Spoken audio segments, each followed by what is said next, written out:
So due to the challenge of having more current to some of our loads, like the case of if you are to power your mobile phone, you can use this one only, which has a reference voltage of 5 volt, the 5 volt on. This one is 8, you get the 5 volt on, which is exactly what we are having here.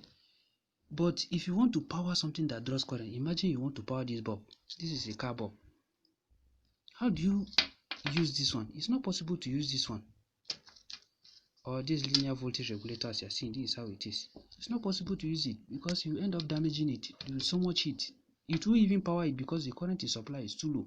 This bulb is up to 6 watts and it draws up to 3 amp of current. Then to explain this one, how this one works is the same procedure, just the way this one is. The input current comes in here, this one is here, then you connect it directly to the ground, or you can use a diode alongside with it, just the way it is. The white line will be pointing to the ground. The diode doesn't stop anything, it's not necessary, you might go away with it. Then you connect your capacitor here. This is your capacitor. Your capacitor will be connected to this output terminal. This is the output terminal now. This output terminal to the ground. This is the negative part, this is the positive part. Then your middle leg, this first leg, this same positive terminal will come to the first leg, to the middle leg of this D7. This is a transistor. So you can clearly see, this is how I put it. You can see this one is here. So this is a transistor. This is just a switching device, a transistor. When your current enters the first leg here, it comes here, comes out here to the first leg. This first leg is like a gate. So any amount of voltage you give to this first leg will be replicated by connecting these two terminals to give you an output voltage here. So with that, you now have your capacitor here. This is how the capacitor is. This white line is always negative whenever you say capacitor. So this is the gate, this is the drain, and this is the source. So when you supply 5 volt here, these two legs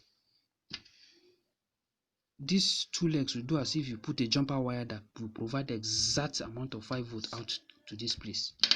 So that is how it works. So this first leg, this power directly, as it connects to this first leg, will also connect to this middle leg.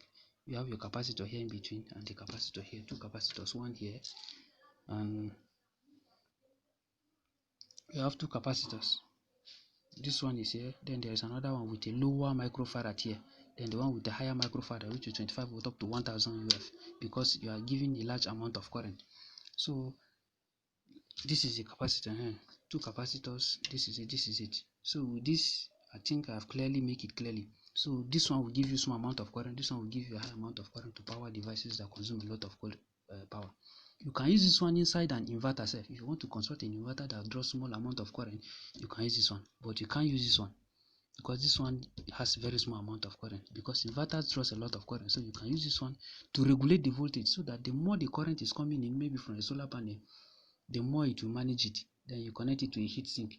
I will show you a practical example. This is it, the one I've constructed. You can clearly see it, so that you see it for yourself.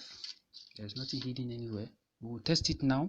You will see it in action, so that you clearly see that I will end up having 5 volt at these two terminals here.